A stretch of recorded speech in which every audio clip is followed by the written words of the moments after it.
everybody, hope you are doing well wherever you are. Ndauya neka quick video,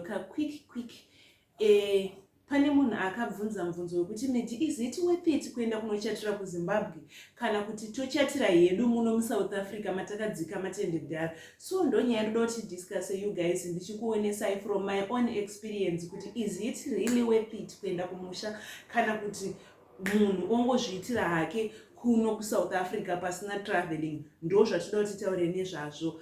So you guys, you are welcome to this channel, you are welcome to this video. Kana uri munyowani imba wangobaya like button womba wangosubscribe kuti channel inoyi ukure. Kana ukafind information inoyi iri so useful, forward it to your sister or brother wauri kuda kuti agochatawo, because it's not even as complicated as what we think, you guys. If I did it, you are going to do it also. Yes. So channel inoyi tinowanzotaura normally pamusoro pekuti kuchata muchato wakachipa kuZimbabwe unozvifambisa sei, tichitaura step by step. Munhu akabvunza mubvunzo touya topindura nevideo. So on this one hatisi kutaura about kuchipa kwemuchato kana kuti uchichatira kuZimbabwe. Tikuda kukombea kuchatira kuZimbabwe nekuchatira kuSouth Africa, then anga ane dilemma yoya ndofunga unenge wabatsirika. So inini from my own experience, you guys, I have a perfect wedding that I still call perfect wedding until today. Muchato wangu hapana kana wani chandinoti chakadhakwa, zvinhu zvese zvakandinakira. So from my own experience, ndakachata muchato wakanaka kuZimbabwe, but is it really worth it kuenda kunochata kuZimbabwe? No. My answer is no, guys, because from my own experience, what caused me kuti ndiende kunochatira kuZimbabwe is kubva pandakatobva kuZimbabwe ndichisimudza mabhegi angu kuti ndakuita movie yekuenda kunogara kuSouth Africa. I was like, ndichazodzoka ndochatira kumusha, ndichazodzoka kundochatira kumusha. So it was stuck, that sense was only stuck in my mind kuti ini ndinofanira kuchatira kuZimbabwe, but kuti really zvakachipa kunochatira kuZimbabwe hazvina, you guys, because pane traveling. Kubva kuno kuenda kuZimbabwe uchatravela, you are not going to travel alone. Utori iwewe nemunhu wako wakuchata naye, maybe nema friends and so forth, kana vachinge varipo. Kubva kuCape Town it was expensive. So kuchatira kumusha, I can say kuti kana opportunity iripo zvinhu zvakaringana kuchatira kuZimbabwe, okay, let me give you the opportunity yekuchoose. Kuchatira kuZimbabwe kwakati cost transport handiti. Kuchatira kuZimbabwe tine relationship atikanga tinawo 8 years ago. So we thought we were still in good books nevanhu ivavo, but no, takutorarama life yakatosiyana. Iyo vatori nekwavo nelevel ravari kutorarama, iwo tori nerako, vane zvavanotarisira, iwo tori nezvako. So different in minds, different in options, different in communication, kusatonzwisisana nevanhu vari kumusha. You guys, it might be a challenge zvekutodaro. Nyaya ndakambotaura yebridal team, kutsvaga wedding party uri kuno kuSouth Africa iwo chizoenda zvinhu zvako kuZimbabwe. Normally kana tiri maZimbabweans kana uchichata, you just say ndokumbira uperekedze muchato wangu, vanhu ivavo vakutozvitengera hembe nekudii. So kana vanhu vako vari kuZimbabwe iwe iri kunoko, it is going also to be a challenge. So I would rather say kuchatira kumusha, enda unochatira kumusha kana kunoku usina vanhu. Kana usina vanhu. Inini, that's the only thing that I regret right now. Vanhu ndaitova navo kuCape Town.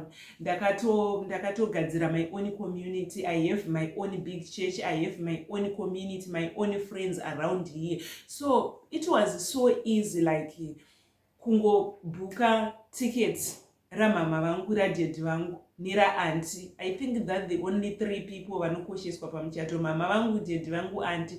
Then we do that the either way also kwemurume. So we would just have to pay for 10 people maybe kuti vauye kumuchato kunoku, then we do our own thing official anditi. But taifana kutanga taenda kunochata kuZimbabwe takaramba vanhu vari kungojoinidzwa kuno kuSouth Africa. You go home, go kwa registrar general wonochata anditi, wodzoka kuno, it's cheap, wodzoka kunoko, then wokwidza vanhu vako 10 vari kuuya kuzosapota muchato wako, day celebration.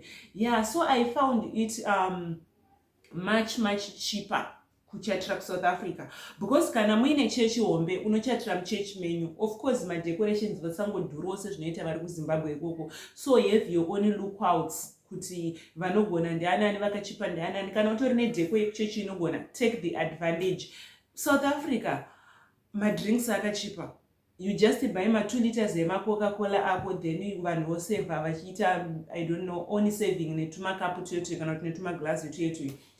Kana uri kuno kuSouth Africa wagara utori nemafriends kudhara utori nechechi kudhara mota dzakadira. Guys, I felt so challenged ndakuZimbabwe kundichitsvaga transport yekuhaya was so expensive.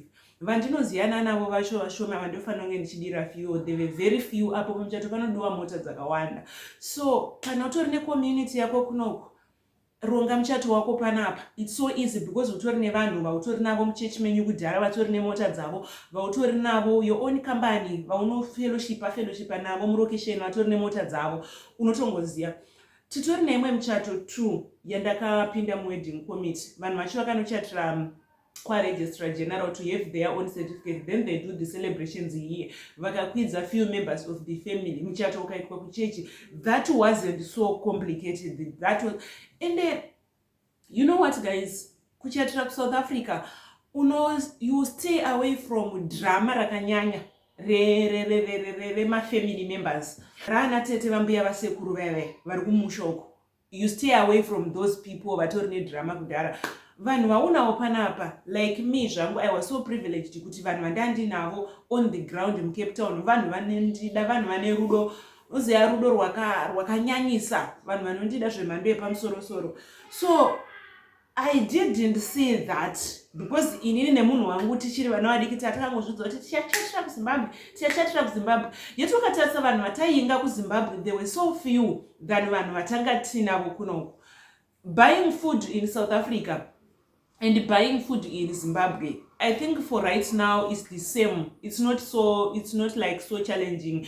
Prices are kind of equal, yeah, but you don't need kuti ugozoti maranza ako aunawo umachinje kumaisa kuma US dollars. You just work with your only 40,000, with your only 50,000, and vanhu vari pa ground kunoku they will help you more because South Africa vanhu they hold money like every week, every 2 weeks, every month, every 2 weeks, yeah, rather than Zimbabwe they hold money like per month, here is per fortnight and so forth. So munhu akatokudzo shamari I'm going to give you 6 liters dzemafuta, they are going to give you 6 liters in the mafuta because the opportunity yekutobata mari yacho nekutokupa yakanyanyisa pane yekumusha. Isusu tina vanhu vakatotinyepera kuti tiyazokupai chikafu.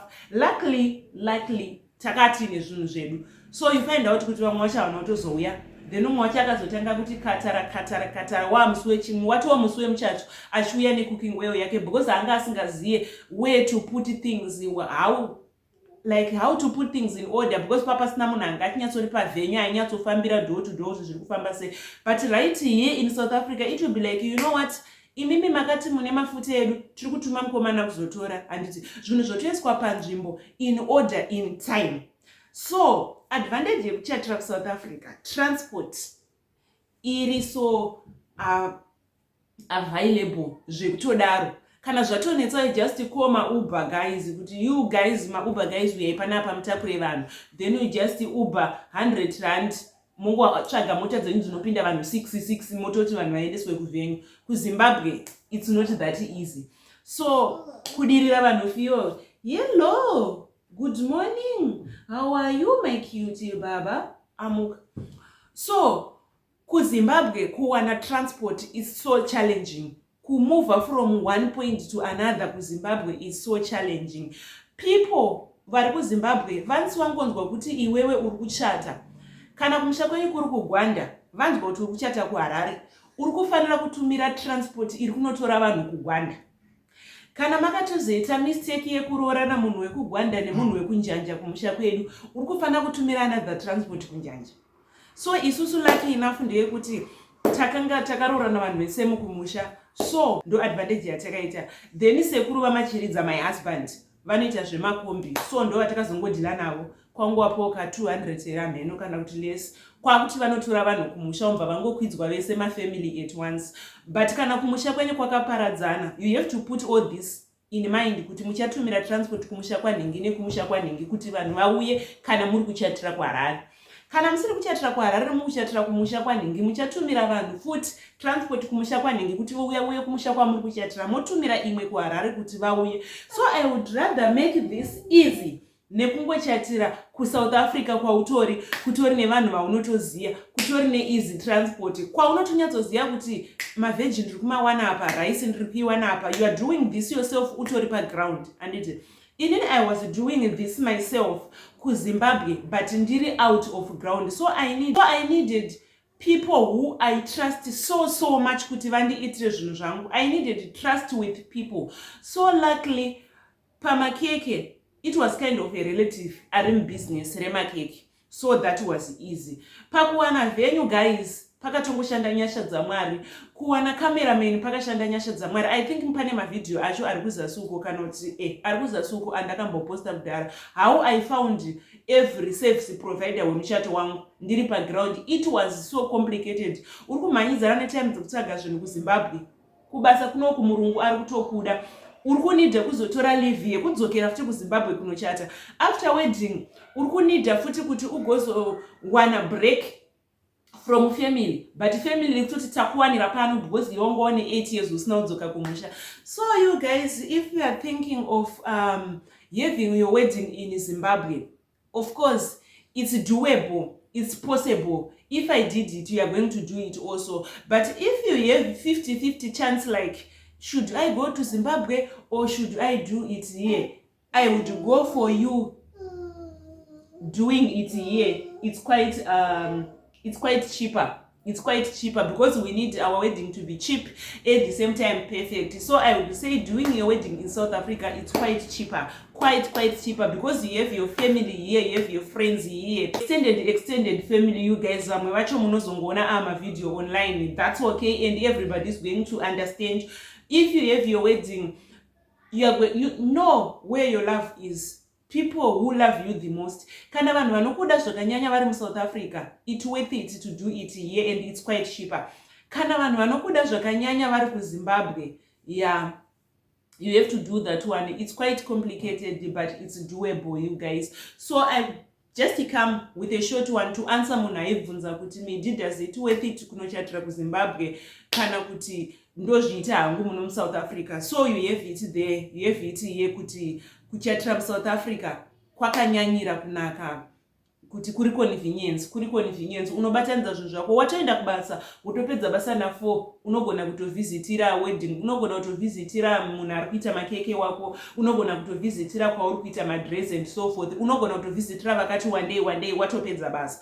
But kana uchichatira kuZimbabwe you don't have that one. You just need to be on call nema-service provider ako and you need to pray a lot. We know kuti muchato unoda kunamatirwa, but kana uri kuchatira kuZimbabwe you need to pray a lot kuti pashaya disappointment. Imagine uchidisappointwa nemunhu wauri 1000 miles away from, unombatira papi? Zvatodhakwa. But kana uri paground, yes, you need to pray, but not like zvekutozoti dzinza rese uyai titsanye zvataita isu. It's doable, you can do it on your own. So yeah, I had a perfect wedding in Zimbabwe and I love it so much. But if I get the opportunity for the second time, I wouldn't dare kuenda ikoko because I know that most of my loved ones, they are here in South Africa. Most of people who support me, they are here in South Africa. So you guys, yeah, that is it for today's video. If you see this video for today and it's your first time being on this channel, please like and please subscribe to our channel also. That is it for today's video, you guys. Do you think mungade kuona mnenyasha today?